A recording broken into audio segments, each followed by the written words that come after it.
Bassebo ne bannyabo abaana ba Katonda mbalamusizzaako mu linnya eddungi erya Mukama waffe Yesu Kristo. Weewaawo Mukama mulungi ennaku zonna, era y'ensonga lwaki tusaanye okumwebazanga buli kiseera.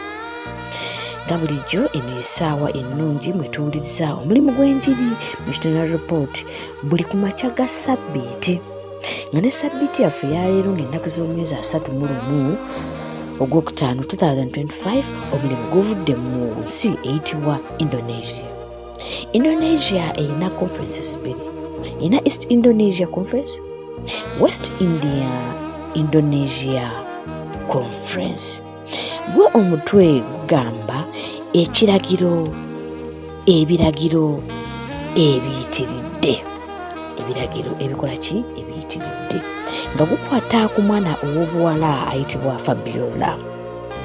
Omwana ow'obuwala ono Fabiola agamba obulamu bwe bwajjula ekikangabwa. Weewaawo maama we yali ng'akyali lubuto lwe nga lwa myezi 3. Eyandibadde taata wa Fabiola bambi n'afa nga Fabiola tannaba kuzaalibwa. Kyokka agamba ate abaawezezza kale emyaka ginga 18 ate ne maama naye n'akola ki? Naye n'afa.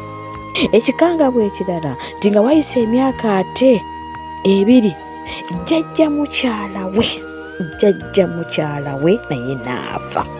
Jjajja mukyala ono okufa, Fabiola agamba kyekyasinga okumubalagala ennyo, anti ye muntu gw'abadde ali naye, ye taata, ye maama, ye byonna, ate laba naye bwafa. Kale agamba yali tayinza kufumiitiriza nti oba asobola okubeerawo mu bulamu buno without jjajja mukyala we.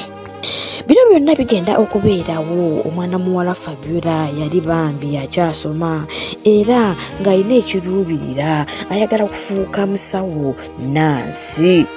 Yali asomera ku University ya Karabati. Fabiola agamba yalina mwannyina omulala omukulu. Kale nga jjajja amaze okufa, mwannyina yamusaba agende yeegatte ku University emu eyali ey'aba Seventh Day Adventist. Wano yamutegeeza nti eyo ogenda kubeera na mu kisulo, naye lwakuba University eno eriyo ebiragiro bingi nnyo ate birungi. Ate Fabiola yalina ekyokuddamu, yakkiriza bw'atyo okwegatta ku University baabawe gye yali amugambye. Fabiola agamba okusinziira engeri gy'abadde abeeramu ne jjajja mukyala we nga tannafa, kale bw'atuuka ku University obulamu yabulaba nga bwali bulinyigirizibwa. Lwaki? Anti ku University kwaliko ebiragiro ebiyitiridde ng'ate byali bikakali nnyo nnyini. Ekiragiro ekimu kyali kigamba nti abayizi baali batwekwa okubeerangawo mu kusinza okw'okumakya ate n'okw'olweggulo.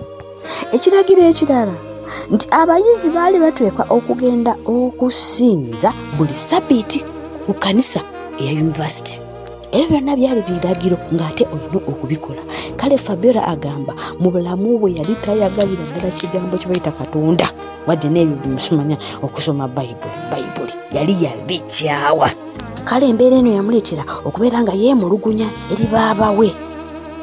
Ye mwana mwannyina yamugamba bugambi nti genda bugenzi mu maaso, togenda kwejjusa Fabiola.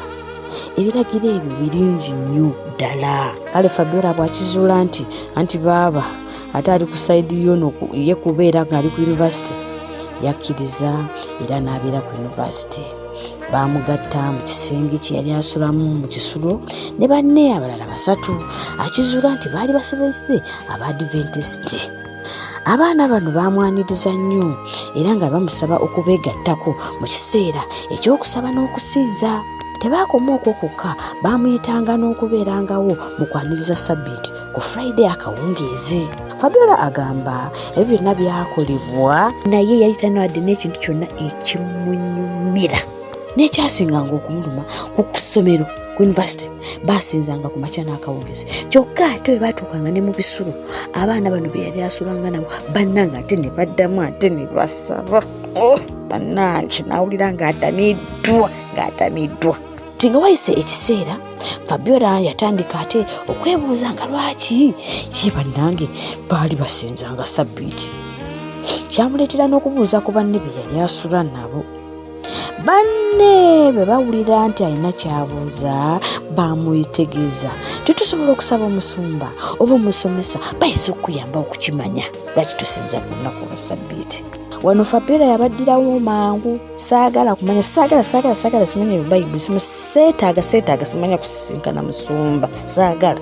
Wano banne bamugamba kale bw'oba toyagala kusisinkana musumba, waliwo ekintu kiyinza okuwa emirembe. Kikwetaagisa ggwe okusoma amasomo 6 ag'ebyeddiini ku yunivasite. Awo nno ojja kusobola okuyiga lwaki ebikwata ku Ssabbiiti.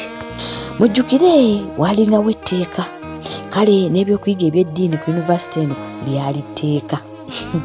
Abayizi balina bonna okusoma eddiini, ebyokuyiga 6. Fabiola agamba kale ng'anaatera okumalako ebyokuyiga bye, agamba yatandika okuzuula ebyokuddamu ku bibuuzo bye. Kino kyamuwaliriza nnyo okweyongera okwagala ate okuyiga Bayibuli. Kale yasabira yegatteko abo bagenda ate okuyiga Bayibuli. Wano wagambira olusomo olwaddako lwatandika. Naye ng'olusomo olutandise, Fabiola agamba yajjira mu maanyi okusoma Bayibuli. Era wano omukulu w'ekisulo Dera n'omwami we bamuyambako nnyo okuyiga Bayibuli. Era amawulire amalungi nga wayise ekiseera, Fabiola bannange yasalawo okukkiriza Yesu ng'omulokozi we. Tugamba tutya? Bannange, omwana muwala Fabiola yakwasa Yesu omutima gwe, era oluvannyuma yakkiriza n'abatizibwa. Amiina nnyo. Fabiola agamba oluvannyuma ng'amaze okubatizibwa yalina ekintu kye yawulira mu mutima gwe, yawulira essanyu, yafuna essanyu mu mutima gwe. Agamba kituufu maama, taata ne jjajjaawe mujjajja mukyala baali baafa, naye yali yafuna amaka amalala amajja ku yunivasite, anti nankulu w'ekisulo n'omwami we baali bafuuse bazadde be. Bannange musembeza abaana bamulekwa balakinga ekintu ekyo ekya maama ne taata. Ate agamba ate bano abayizi be yali asula nabo mu kisulo munaga te bo baali bafuuse bannyina. Okutwaliza awamu, Fabiola musanyufu nnyo. Ebiragiro byali tayagala kati alojja bulojja, ebiragiro byali birungi nnyo eri obulamu bwe. Yeenyumiriza mu biragiro ebyali ebiyitiridde obukakale, kati tebikyamunyiiza. Wano wensabira abazadde bannange tutwale abaana baffe mu masomero gaffe, balina week of prayer. Ku makya bafuna emmere ey'omwoyo, olw'eggulu bafuna emmere ey'omwoyo. Bannange naye abaana tubatwala mu masomero, omwana n'akomawo ng'emmere ey'omwoyo bannange tagiridde nako. Omwana muwala ono Fabiola abadde alya emmere ey'omwoyo ey'okumakya ey'olw'eggulu mu ddoomu, toza mulabe ebivuddemu. Naffe tukwata abaana baffe tubatwala eyo, bino ebyensi omwoyo gwe mukulu, tuteeketeeke emyoyo gy'abaana baffe. Saba Mukama atuwe amaanyi ago, si kyangu eri abamu. Era njagala kwebaza amasomero gaffe bannange, mwebale kye mukola gye kiri. Fabiola akyasoma tannamaliriza, naye essomero era ekisulo kyasulamu kyazimbibwa ekirabo ekimu kye twawaayo ekye13.